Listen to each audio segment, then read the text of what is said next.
este homem foi escolhido por Deus. E a sua vinda foi predita há 8 séculos antes da sua chegada. Seu nascimento foi anunciado por um anjo. E ainda assim, ele teve um momento de dúvida. Hoje nós vamos falar sobre João, o Batista.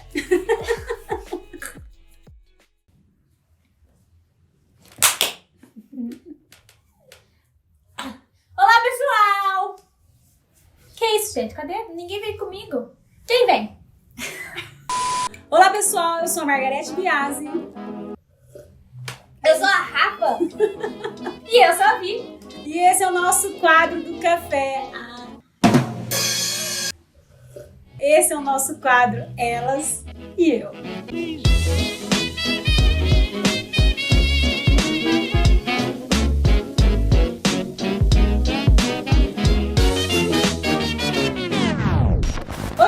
De um homem, já foi mencionado o nome dele, João Batista, vivia no deserto antes de aparecer publicamente, comia gafanhotos, se vestia de uma forma inusitada, comia mel também. Ele era todo diferentão e tinha o nome do meu pediatra. João Batista! Ela falava João Batista. Gente, não é que é? Gente, eu preciso contar uma experiência rapidinho. Eu me lembro que quando eu contei essa história na EBD, as minhas filhas eram as minhas alunas, além dos outros, claro. Difícil, viu? Ela chamava minha atenção mais que todo mundo na Precisava, sala. E às vezes eu nem tava conversando sozinha, porque não tem como você falar sozinho, só se você for tanta. E eu só ia levar pra pronto. É uma bênção ser aluna da sua própria. E aí eu me lembro que eu tinha acabado de explicar sobre João Batista. E a gente sabe que a maneira que João Batista pregava era toda diferentona. Muita gente não ia chamar João Batista pra pregar na sua igreja. Arrependam-se! Ele dizia assim, arrependam-se, raça de víboras. E aí, depois que eu dei essa aula, a minha filha Rafaela entrou no carro, enquanto a gente voltava pra casa, abriu o vidro e gritava, arrependam, raça de víboras, arrependam. Evangelista, né? Olha, eu gosto daquele pensamento que é assim, se eu não me lembro, não aconteceu. Ah, não vale pra mim essa então, nem vai valer pra ninguém. Você não vale que você lembra das coisas. Não lembro. Aí eu me lembro que eu parei o carro e falei, o que você tá fazendo, Rafaela? Ela falou, não é assim que evangeliza? E eu caí na risada aquele dia. Mas voltando ao nosso assunto central. Porque o centro hoje não é a Rafaela.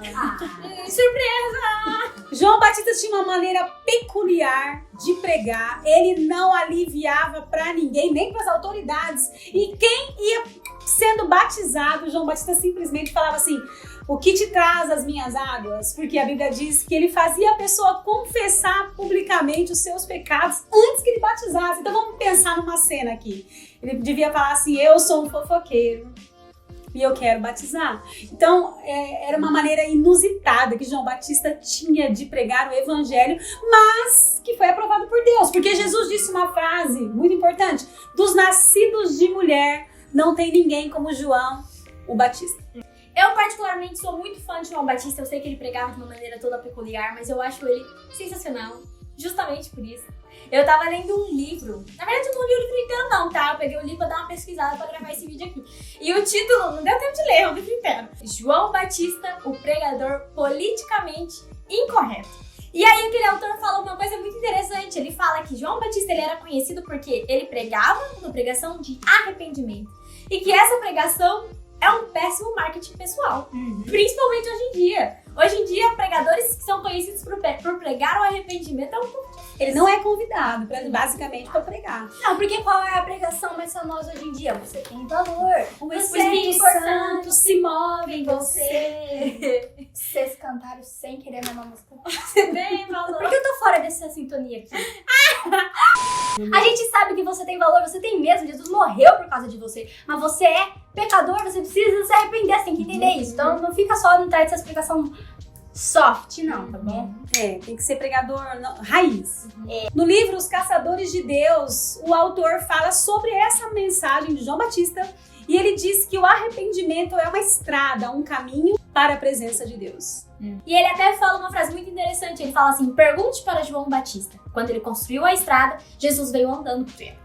Bom, você já deve ter visto aí no título do vídeo, dúvida. Então, como que a gente ainda não tá falando de dúvida? Calma, não fique em dúvida.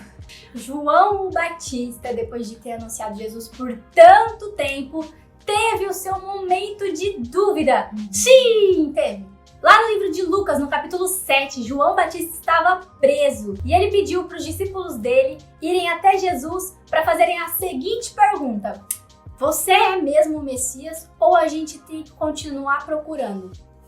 É até engraçado que essa pergunta venha de alguém que anunciou por tanto tempo que era chegado o reino dos céus, alguém que batizou Jesus, alguém que declarou, ele mesmo foi quem declarou sobre Jesus: eis o Cordeiro de Deus que tira o pecado do mundo. Então como é que esse homem teve seu momento de dúvida, Margarete? Responde pra gente. Pois é, este mesmo homem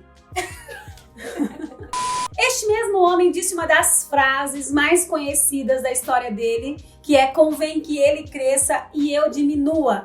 Interessante, depois de todo esse pano de fundo que a gente disse agora, a gente ter o conhecimento de que ele teve dúvida. Mas você sabe que eu acho isso muito interessante, porque a gente entende, reconhece que João Batista era uma pessoa humana como nós. Isso. Quantas experiências nós já passamos com o Senhor e muitas vezes uma situação pequena, nós ficamos na dúvida. A gente questiona todo o amor de Deus. Eu conheço gente que depois de, sei lá, terminar um relacionamento, começa a questionar se Deus existe. Cara, onde você tava? Pelo amor de Deus.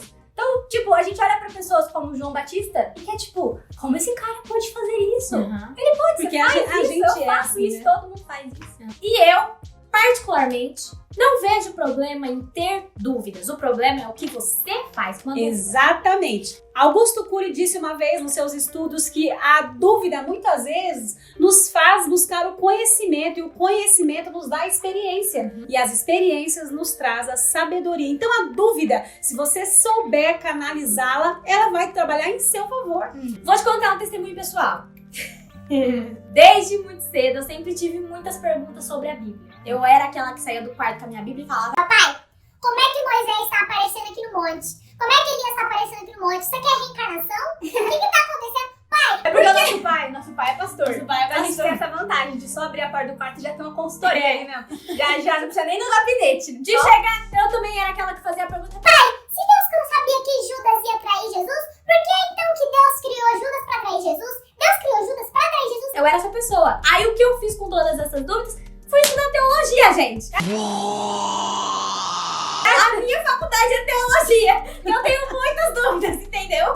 O ponto é esse. Nós somos muito curiosos. A gente foi feito assim. E isso é muito interessante pra gente. É assim, através da curiosidade, que grandes descobertas são feitas, grandes invenções são construídas. É através da curiosidade, de uma necessidade. Falta alguma coisa, você precisa descobrir, vai lá e faz. O problema é, quando você tem uma dúvida, você levar essa dúvida pra pessoa errada. Só que pior que isso ainda, eu acho, é você guardar aquela dúvida pra você. Então, tipo, você só não externalizou, mas tá dentro de você. Então, muita coisa vai chegar, até com relação à palavra de Deus, e você nunca vai aceitar aquilo que você não acreditou, que você não entendeu ainda.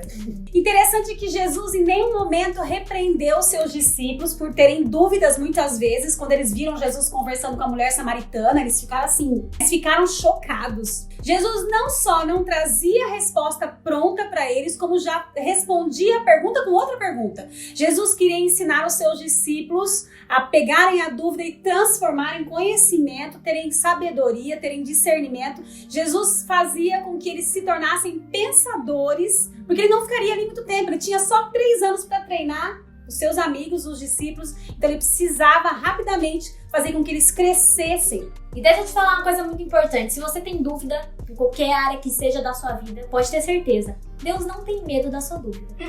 Deus não tem, Deus não se sente intimidado pela sua pergunta.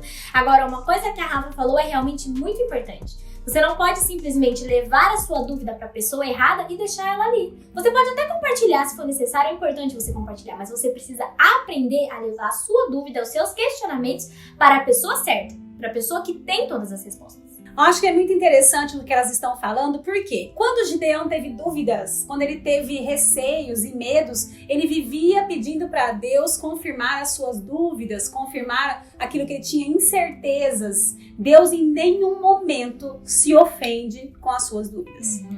É claro que quando você for levar seus questionamentos para Deus, você precisa realmente levar reconhecendo o seu lugar de servo, realmente se rendendo. Agora, só porque você está levando a sua dúvida para Deus, isso significa que você vai ter todas as respostas? Não, de maneira nenhuma. A gente nunca vai te falar isso, tá? Já não teve, né? Já não teve. É por isso que o evangelho é loucura pra muita gente. Vai ter coisa que vai fazer todo sentido pra gente. E vai ter coisa que não vai fazer sentido pra gente. Eu e a Vitória tava conversando sobre isso. Quando a gente começou a estudar inglês, tinha muita regra no inglês que a gente olhava e falava, mas por que isso é assim? E meu professor falava, não tem um porquê, você só tem que fazer porque assim é o certo. Na nossa vida de fé, muita coisa a gente não vai conseguir entender. E a gente vai ter que viver com aquilo, porque é aquilo. E é por isso que o evangelho é loucura. Mas se você entende que Deus é um Deus de amor, isso basta.